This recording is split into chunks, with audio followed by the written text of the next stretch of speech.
Nggih. Kuncine semangat. Wong ki anggere gelem semangat Gusti Allah Taala ki nggatekke bocahke semangat, tak wene rejeki sing akeh, rejeki sing berkah lan barokah. Amin. Amin. So, sepatah dua patah kata Mbak Pipit kanggo temanten sak kloron coba kaya ngapa? Nggih mugi-mugi dadosa temanten ingkang sakinah mawaddah warahmah. Amin. Ingkang kebak berkah barokah. Amin. Wis. Amin. Nggih. Nggih, Mbak Punjung coba wilujeng dalu. Jendalu, Pak. Nggih, pripun kabare sik sehat napa mboten? Alhamdulillah sehat seger waras. Dua patah kata kanggo temanten sak kloron. Ini mau coba pegatan. Wah, iki. Tapi ini kok orang kula dhewe ya orang bisa jadi istri yang baik. Ya donga-donga sing apik ya sing pisan. Sepisan rabi aja nganti pegatan. Kuwi donga sing paling apik. Ya, mergo ngelingi wong rabi ki ragate warna-warna kok biltune KKH kaya cara bisaro.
Sekar Gadung Indonesia Kilurah Minto Arsono Berjalan lagi. Kowe nade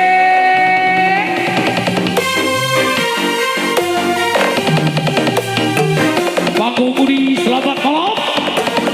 Kita bareng-bareng sama Abang biru lampune disco. Awal kurung mas mikir bojo loro. Bojo sing ana jalo disayang. sing duwe Dik.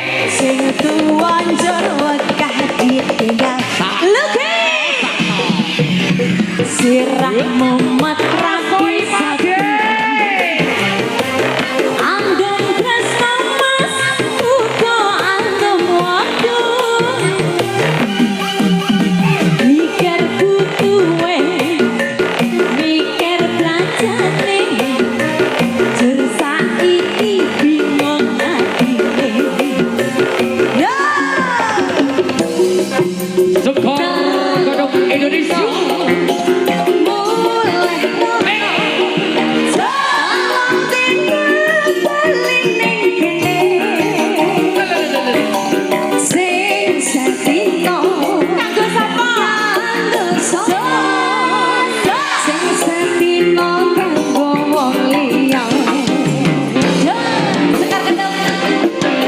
Sekor Gadung Indonesia.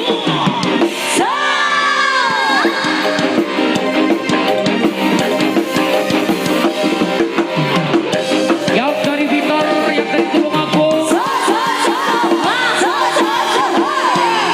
Tadi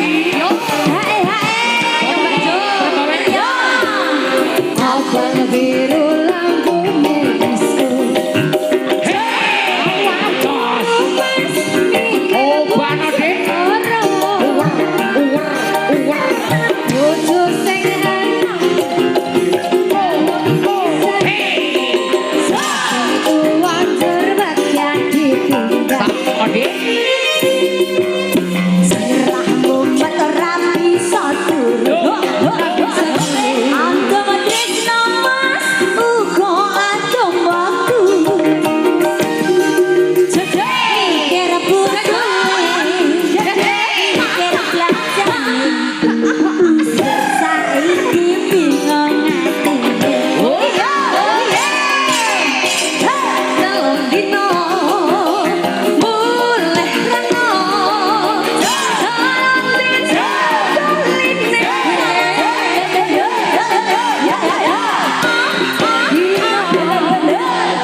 muji syukur marang Gusti kang ngakarya jagat ya nak tinimbalan sowan ana desa Panggunguni Pucang Laban Tulungagung nderek dawuh panjenengane Bapak Sekdes nggone kepareng netepi darmane ngasepuh mala kramakake ingkang putra putri Mbak Diah Ayu Agustin SPMP ingkang Jinatu Krama Mas Muklis Indrajati temantenan ning iki ngekarke nduk dadi niat gajate Bapak Sekdes bengi iki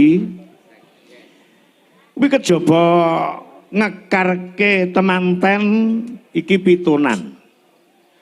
Oh dadi panjenengane Bapak Carik iki wis kagungan wayah. Dadi loro-loro gawe. Ya pitonan ya ngekarke temanten. Apa durung mekar wong wis duwe putra ki mestine wis mekar kat ndik-ndik mben. Nek mekare perkara ning gawe anak ki wis mekar dhewe nduk. Ning sing tegese wong tuwa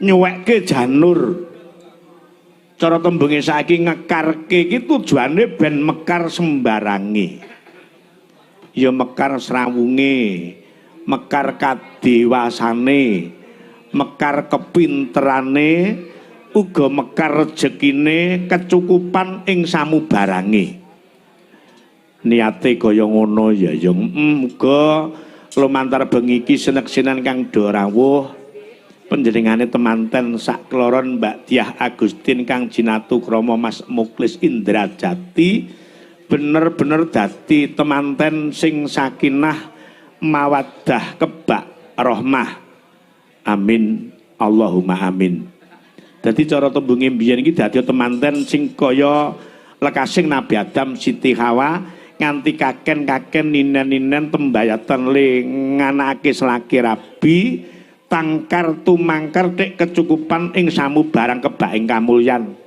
iya kaya ngono ya yung mula bengi iki disyukuri panjenengane Bapak Carik Bapak Sekdes ki mensyukuri nikmating Gusti krana putra putrine wis jinatu krama dasar wis pinaringan momongan dadi wis nampa putu dadi bombonge wong tuwa iki ora kaya le anake dadi manten yo diparingi putra sing tegese iki wis entuk wayah nduk kuwi wong tuwa wis ngicipi swarganing urip ngono dasar temantene rukun karo wong tuwa bekti karo tangga teparo ngerti Mongko sing jenenge rabi iki ora mung ngrabekke awake dhewe, sepisan rabi ning awake dhewe kepindho ngrabekke wong tuwa, kaping 3 ngrabekke sedulur. Lire rukuna karo bojo ning nek karo wong tuwa ora bekti karo dulur ora rukun. Kuwi cacat mungguing wong urip. Ngono. Ning gandeng temanten iki wis dewasa sembarange, mula ya bekti karo wong tuane. Iya. Ridallah fi ridha waliden wa sutallah fi sutil waliden. Mergo rumangsa lan ngrumangsani yen to donga sing mustajabah sing gampang diridhoi dening Allah taala ki dongane wong tuwa. Mergo kuwi mujudake pangeran katon. Kok ngono? Mergo bocah digembol karo ibune sing suwene 9 sasi 10 dina le mertapa ning guwa garba ning wetenge ibu kuwi abot enteng sing lakoni wong tuwa ning cara gawene asal mulane anak ki lek penak kuwi lek perkara awale nduk pancen lek anak ki besuke utawa pungkasane uga arepe kuwi menake wong tuwa ki pancen ya tenan. Sih proses pembuatan anak kuwi penake wis ora umum. Ngono. Mula wajib disyukuri. Sing sapa gelem mensyukuri nikmating Gusti bakal ditikelake nikmat sing bakal diparingake. Oh, iya kaya ngono. Layak panjenengane Bapak Carik le girang gumuyu le seneng. Pak Carik ya seneng, Bu Carik ya seneng mergo nyawang anake rukun dasar wis diwenehi momongan. Mula tak kandhake swargane urip wong tuwa ki lek nyawang anake rukun karo bojone bekti karo wong tuwa kaya sing tak kandhake ngarep kuwi mau. Iya, kaya ngono. Ki awake dhewe tinimbalan suwan rikala semono awake dhewe panggih karo Mas Carik ki ana ndemuk ana eyang ndemuk kapinujan awake dhewe mayang ning kono panjenengane ya rawuh. Ya kaya ngono kuwi.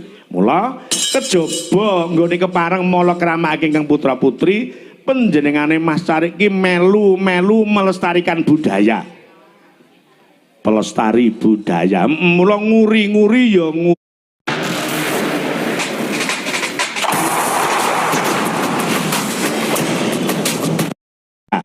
panjenengane Mas Carik muka seniman ki bisa sempulur, seniman bisa urip.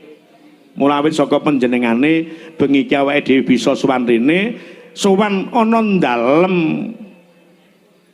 panggunguni uga sowan para sepuh pinisepuh kang kepareng rawuh nderek ungon tirakaten nyengkuyung hajat perlune Bapak Carik ing panggunguni kene. Ya ora lali ya yang kanggo Mbah Kades, Mbah Lurah panggungune. Muga pinardawa yuswa amanah ling ngemban minangka jejibahan mayungi warga masyarakat panggunguni. Iya kaya ngono. Lan donga bareng-bareng muga-muga ana kawigaten saka pinane Bapak Bupati Gatot-Sunu dalan lintas selatan iki ndang entuk kawigaten bayuh tuwetan angel tukulon yo angel wis enak penake.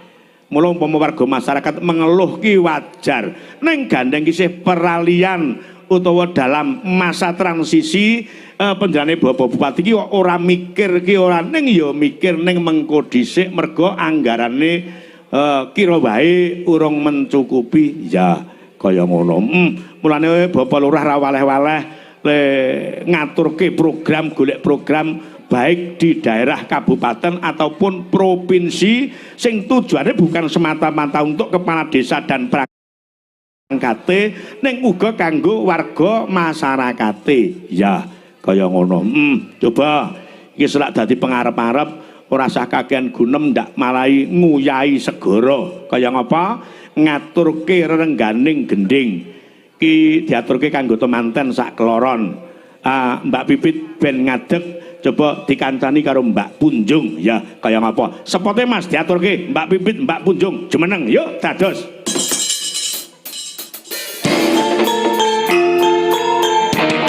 Sekar Gadung Indonesia Gilura Pinto Narsono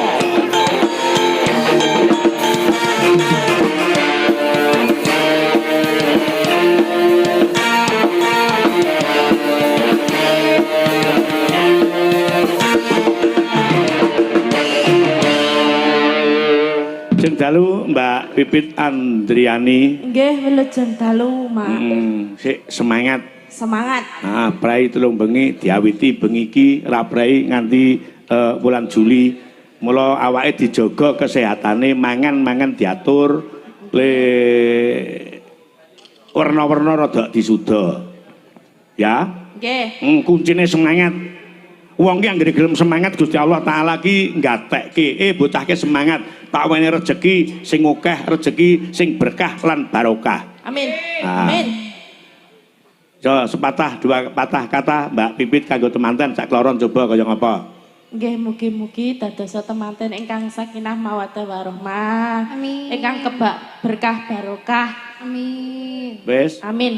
Nggih. Nggih, Mbak Punjung coba wilujeng dalu. Jendalu, Pak. Nggih, pripun kabare sik sehat napa mboten? Alhamdulillah sehat seger waras. Dua patah kata kanggo temanten sak kloron. Ini aja pegatan. Wah, iki. Tapi ini kok orang kula dhewe ya orang bisa jadi istri yang baik. Ya donga-donga sing apik ya sing pisan. Sepisan rabi aja nganti pegatan. Kuwi donga sing paling apik. Nggih. Ya, mergo ngelingi wong rabi ki ragate warna-warna kabil tuning KKH, kaya cara bisaroe wis pira, terus bengi iki direjakke dikarke nggelar gamelan beber clear biayane wis pira. Ki sing diarani sedekah rasa. Ngerti sedekah rasa? Napa niku? Sedekah sing nyenengke wong liyan. Dadi amal sing apik, ngibadah sing apik ki sing gawe senenging liyan ngenteng-ngentengi sengsaraning liyan. Kuwi sedekah sing paling apik. Oh ngoten nggih. Salat, Kados sinden-sinden ngaten niki nggih sedekah rasa nggih. termasuk sedekah yang paling bagus. Mergo salat ki ya apik ning nggo dhewe, nggo awake dhewe. Dikir ki ya becik ning nggo awake dhewe. Poso ki ya utama ning nggo awake dhewe. Ning lek wis gelem ngentengene sangganing liyan, kuwi ngibadah sing paling apik utawa paling utama. Mula tembunge wong biyen paringa teken wong kalunyon, paringa kudung wong kepanasan, paringa payung wong kodanan, paringa pangan wong keluwen. Kuwi jane filsafat utawa tetengere wong tuwa karben ngerti babagan ngibadah sing sak benere. Nggih, Pak Dalang. Yo saiki nembang. Dibawani Setya Tuhu nganggo bawa. Coba kaya ngapa? Iki kanggo temanten sak kloron.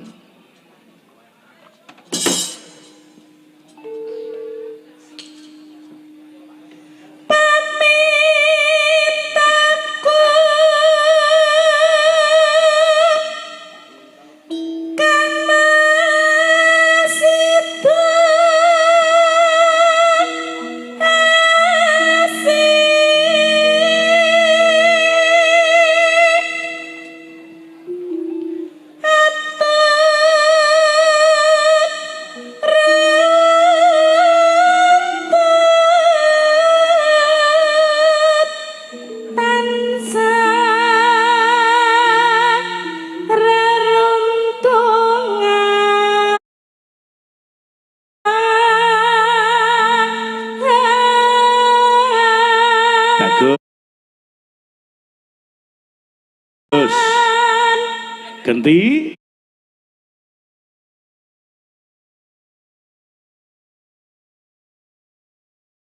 Mbak Punjung kaya ngapa?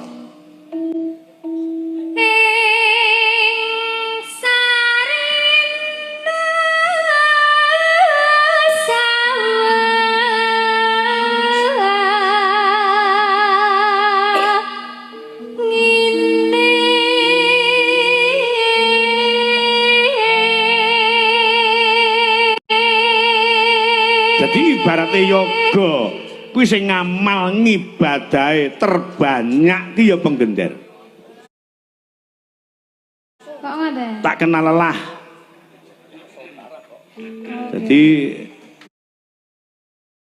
kene senggang rono mung bot-bote padha ngrukuni karo rombongan. Rombongane sinten-sinten ditut ngoten nggih. Tutke wae.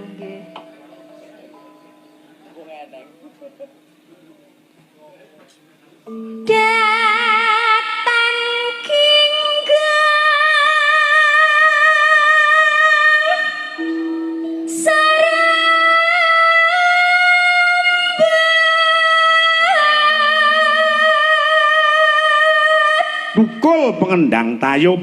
Ya.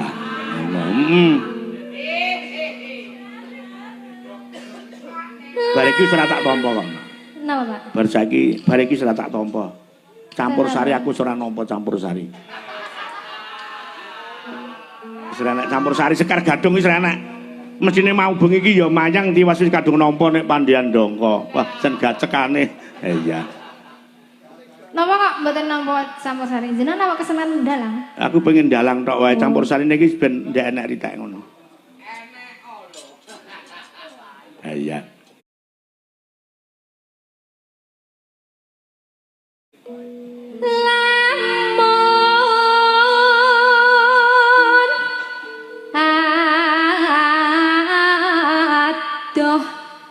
Caketing.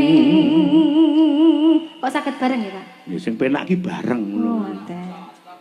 Bar nampa campur sari terus dibel tanggale padha mudyar ora kowe.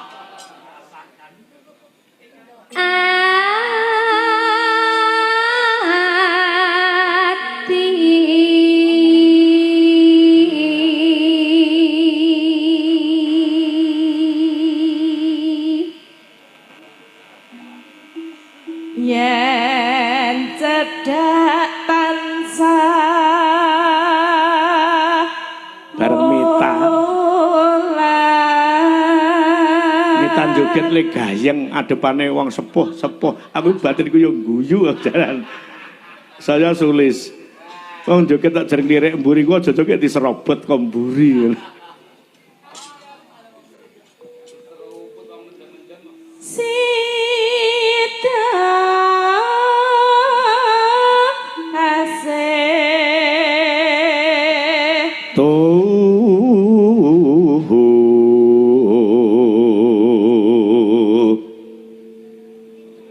Pinda mimi hamin tuna. Kaget aku. Pinda mimi hamin 1. Iya. Ayo bareng Kang Mas anetepi wajib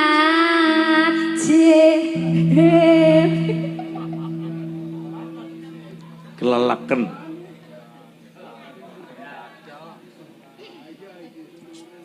Sida asih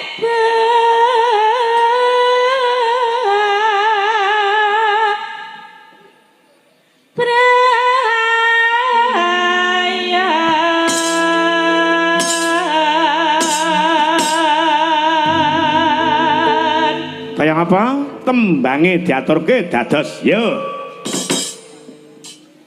Aku kang setya setuhu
entek ngemu surasa ya. Dadi ramung sekedar tembang ning ana rasane kanggo temanten. Mugi lestariya ya. Dadi ben lestari le tembayatan selaki rabi ya yung. Mugi entuk berkah Dasarantuk berkaing widi.